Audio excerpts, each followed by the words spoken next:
네, 이처럼 다음 주 지20 정상회의를 시작으로 늦가을 다자 외교 무대가 줄줄이 열릴 예정입니다.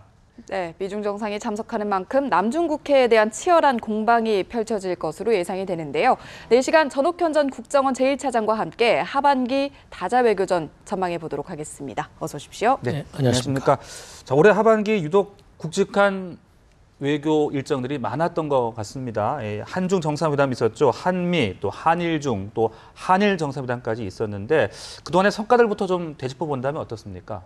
예, 그렇습니다. 이번 그 앵커분께서 말씀하신 대로 그 과거보다 상당히 많은 정상회담이 있었는데 이러한 정상회담을 통해서 우리 박근혜 대통령이 이제 한반도 문제에 관해서는 확실한 목소리를 내고 그러한 우리 대통령의 여러 가지 외교 구상에 대해서 우리 한반도 문제에 대해서 가장 영향이 큰 국가들로부터 공식적인 지지를 받아냈다.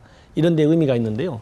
이제 큰 주제별로 본다면 우선 이제 북핵 문제가 우리한테는 가장 중요한 이슈거든요. 네. 이런 북핵 문제에 관해서는 이 한미 정상회담 역사상 처음으로 별도의 성명을 통해서까지 강력한 해결 촉구를 했고, 그리고 이제 이 한중 정상과 한미 정상을 통해서 이 통일 문제에 대해서 정상 차원에서 공식적인 논의를 하고 또 전략적 어떤 그 협의의 틀을 만들기로 합의한 것도 하나의 큰 의미가 있고 특히 이제 우리가 관심 갖게 보는 것은 이 한일 정상회담이 우리 대통령의 주도하에 이 별로 이렇게 따끈따끈한 진정성이 없는 아베지만은 아베가 결국 한중일 정상회담이라는 다자의 틀의 사이드라인에서 응해가지고 위안부 문제를 이제 더욱 공식적인 의제로 다루면서 한일 정상의 대화에 물꼬를 텄다. 이런 데 의미가 있을 것 같습니다. 네. 그리고 다음 주부터는 미중 정상에 참여하는 다자 외교전이 본격적으로 펼쳐지게 되는데 관전 포인트를 좀 짚어주시죠.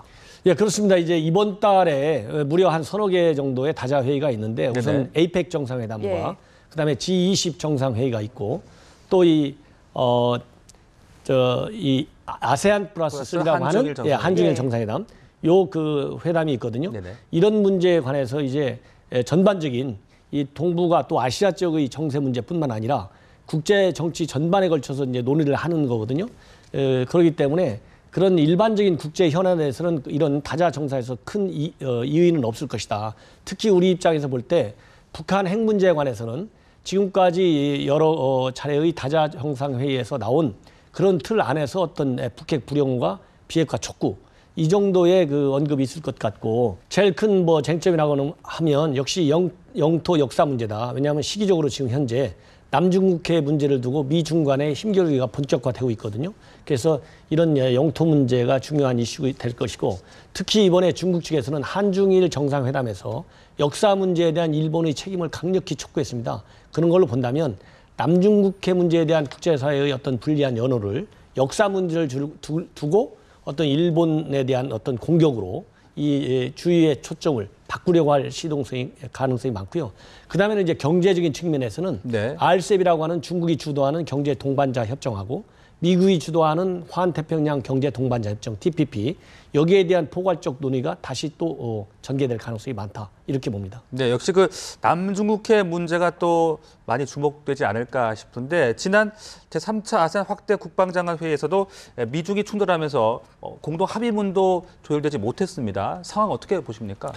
이번에 이제 그 생각보다 상당히 강하게 미국과 중국이 이제 충돌하면서 공동 성명이 이제 무산되는 이런 일이 있었는데 이만큼 남중국해 문제는 하나의 조그만 인공섬을 두여한 미중 간의 갈등 차원이 아니고 미국과 중국이 내세우는 외교 전략의 전면적 충돌이다. 즉 미국과 중국 양쪽이 자기의 어떤 국제적 위신을 걸고 달려들기 때문에 이번 이 다양한 정상회담에서도 굉장히 큰 이슈가 될 수밖에 없고요.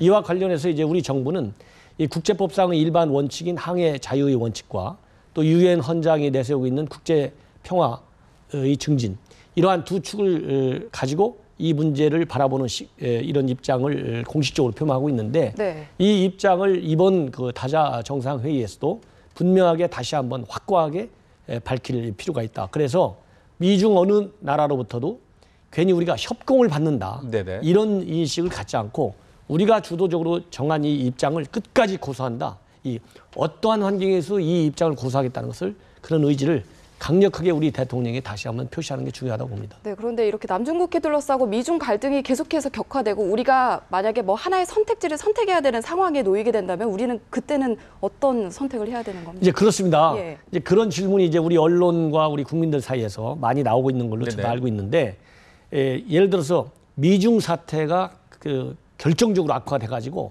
한편을 들어야 된다, 이런 상황은 언제냐? 군사적인 충돌 위기가 장기화되는 경우입니다. 예. 그리고 이런 군사 충돌 위기가 장기화되는 속에서 한국이 일정 부분 어느 편에 기여를 할 것이냐, 이런 아주 극한적인 상황에서 얘기되는 어떤 우리의 입장이거든요. 이럴 적에는 기본적으로 어느 나라든지 동맹 관계를 중시하는 그런 차원에서의 외교 군사적 조치를 취할 수밖에 없다. 이거는 미국이든 중국이든 일본이든 어느 나라든 기본적으로 가지고 있는 지켜야 할 국제정책의 기본 원리입니다. 그래서 한미 동맹의 우선 입장에서 최악의 군사적인 상황에서도 그 입장을 밝힐 수밖에 없다. 그러나 제가 보기에는 현재 미국과 중국이 우리 정부 입장에서 볼 때 어느 한 편을 들어야 할 정도까지 상황이 악화되도록 놓아주지 않을 것이다, 이런 생각이 들고요. 네. 이런 한쪽을 편을 둘 수밖에 없다고 하는 것은 우리가 직접적으로 군사적으로 어떤 기여를 한다기보다는 제가 보기에는 남중국해 문제를 둘러싼 여러 가지 정보전도 병행될 수밖에 없습니다. 그럼 본래 정보라고 하는 것은 비밀리에 주고받는 거거든요. 그런 측면에서의 어떤 동맹 중시 입장, 그런 쪽으로 미국 편을 들 수밖에 없다. 그거는 일방적인 미국의 편을 든다기보다도 국제정책의 기본 원칙과 한미 동맹이라고 하는 특수한 외교관계의 속성에 맞는 조치인 것이지, 일시적인 어떤 양쪽 눈치 보기 차원에서의 미국 편들기가 아니라고는, 원칙의 고수, 즉 항행의 자유라는 국제법상의 원칙과 예. 평화적으로 분쟁이 해결돼야 된다는 이 원칙을 확고히 지키면서 불가피한 최악의 순간에만 제한적으로 그런 입장을 정할 수밖에 없다, 이렇게 이해하는 것이 좋을 것 같습니다. 네. 자, 그리고 또 한일 관계도 참 쉽지가 않은 것 같습니다. 지난 2일 한일 정상회담이 열렸고 앞으로 한일 정상이 또 추가로 만날 필요성, 가능성 어떻게 보고 계십니까? 제가 보기에는 이제 한일 정상회담이 이번에 굉장히 어렵게 열렸거든요. 그래서 이번 한일 정상회담을 계기로 해서 앞으로 다자 회의 계기에 한일 정상이 자연스러운 조우를 통하거나 아니면 사전에 치밀한 어떤 그 양국 간의 협상을 통해서 정상이 다시 만나는 것은 불가피해 보인다. 왜냐하면 이번 굉장히 어렵게 양 정부가 새롭게 들어서는 2, 3년 만에 처음으로 열렸고, 네네. 우리 대통령께서도 한일 관계를 앞으로 미래에 좀 더 나은 방향으로 이끌어나가기 위해서 정상회담이 필요하다는 의견을 피력했고, 또 이 아베 대통령도 약간의 뉘앙스는 다르지만은 미래의 건설적인 관계를 유지해 나가자, 이렇게 입장을 발표했어요. 네. 그리고 최소한도 말로라도 앞으로 다자회의 계기에 계속 만나서 장애가 있으면 해결하겠다, 이런 입장을 표명했기 때문에 네. 이 틀 아래서 좀 더 진지한 협의를 해가지고 대국적으로 현재와 같은 과거사 위안부 문제를 빨리 해결하는 것이 좋겠다, 이런 생각이 듭니다. 네, 그런데 좀 걸리는 부분이 아베 총리가 계속해서 군 위안부 문제는 이미 종결됐다, 이런 입장을 계속해서 보이고 있거든요. 일본 언론에 따르면 이런 입장을 계속해서 고수하는 것이 앞으로 한일 관계 풀어가는 데 있어서 어떤 영향을 미칠지 주목됩니다. 제가 보기에는요, 예. 이 아베 수상이 이번에 서울 와서 정상회담을 하고 정상회담 끝나고 나서 말을 한 것까지, 특히 위안부 문제에 대해서 협상을 가속하기로 했다, 이런 문제를 얘기했거든요. 네. 그러면 이 말의 연장선상에서 합의가 되지 않은 내용이, 그러니까 한일 정상회담에서 논의된 내용을 발표하지 않기로 했으면 발표를 안 해야 되는 것이고, 네. 또 발표를 하더라도 사실대로 얘기해야 되는데, 지금 현재 일본 쪽 언론을 통해서 보면 앞으로 있을지도 모르는 한일 정상회담, 또 앞으로 있게 될 이미 계획된 다양한 다자 정상회의, 또 특히 미국 조야에서 일본만큼은 굉장히 열렬하게 한일 관계를 풀기 위해서 노력하고 있다. 그런데 한국이 잘 안 오는 것 같다. 그리고 일본 입장에 변경이 없는 것은 전혀 이상할 게 없고, 이런 자꾸 한국이 위안부 문제에 대해서 옛날에 다 다뤘는데 자꾸 또 이걸 다루자 하니 우리가 난감하다, 이런 일종의 여론전을 하고 있어요. 네. 이런 여론전은 공정한 외교 게임이 아니라고 봅니다. 그래서 특히 이러한 그 일본에서 언론을 매체해서 일본의 이 고위 장관이나 아니면 차관 정도의 고위 인사들이 아니면은 익명으로 언론 플레이하는 것은 특히 우리 정부의 어떤 외교 당국에도 굉장히 기분이 나쁠 뿐만 아니라 특히 우리 국민의 정서에 상당한 상처를 줘서 우리 정부가 제대로 진정성 있는 일본의 어떤 회담 촉구를 하는 그런 노력에 오히려 더 부작용을 일으킬 가능성이 있다. 그래서 일본 정부가 더 늦지 않게 이러한 그런 이 낮은 차원의 여론전은 그만둬야 되는 거 아닌가 이런 생각이 듭니다. 네, 자 그리고 에이펙 정상회의 기간에 맞춰서 이 TPP 12개 회원국의 정상회의도 함께 열립니다. 이 회의에서 우리나라를 포함해서 신규 참여 의향국에 대한 그런 입장들도 논의가 된다고 하는데 어떻게 예상하십니까? 그렇습니다. 지금 현재 12개국이 별도의 그 TPP 관련 그런 정상회의를 하는 것은 상당히 이례적이라고 봐요.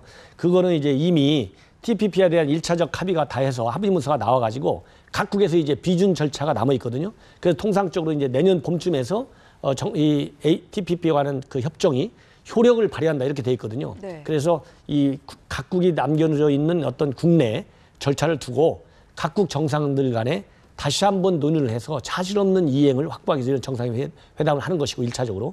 2차적으로는 우리나라와 같이 추가적으로 이 TPP 협정에 가입하겠다는 의사를 표명한 나라가 서너 개 나라가 되는 걸로 제가 알고 있습니다.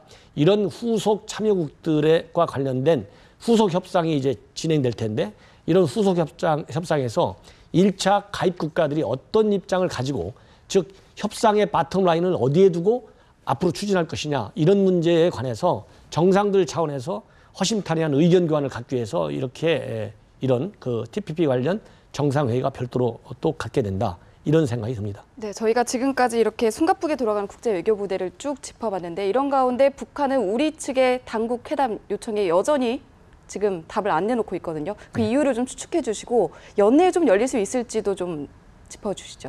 제가 보기에는 이제 그 당국 회담이 이제 북한의 소극적인 그 이유를 말하기 전에 저도 왜 우리 정부가 공식적으로 이거 빨리 제안하지 않는가 이미 제안했을지도 모르겠다 이런 생각을 가졌는데 왜 이 처음부터 제안하지 않아가지고 제가 보기엔 오히려 이런 것이 당국회담이 열렸을 경우 북한에 대해서 우리의 협상력을 약화를 초래한다. 이런 걸 먼저 지적하고 싶고요. 당국회담이 지금 열리지 않는 것은 제가 보기에는 최근에 역사 교과서 문제를 두고 우리 국내에서 남남 갈등이 굉장히 심각해지고 있어요. 그래서 이 기회를 보면서 당국회담의 타이밍을 정하겠다. 이게 있고 만약에 이 분위기가 잘 익어가가지고 남남 갈등이 내년 총선까지 격화된다. 이렇게 본다면 내년 총선 전까지의 우리 국내 여러 가지 정서를 깊이 고찰한 다음에 회담에 나올 가능성이 있기 때문에 일단 재고 보자. 그래서 우리 정부로 하여금 좀 초조하게 좀 조급함을 갖도록 해서 정상회담이 열렸을 경우 여러 가지 의제라든가 협상 전례에서 유리한 고지를 점하고자 하는 이런 시도의 일환이라고 보고요. 제가 보기에는 이제 일단 합의를 했기 때문에 여러 다자 정상회의에서라도 또 아니면은 우리 국내, 우리 한국 내에서 특별히 북한을 자극하는 이런 별도의 조치가 없으면 그런 사태가 일어나지 않는 한 연말까지 한두 번 정도는 예비회담은 열릴 가능성이 있다. 그러나 굉장히 소극적인 태도를 보일 가능성이 높다고 저는 그렇게 봅니다. 네.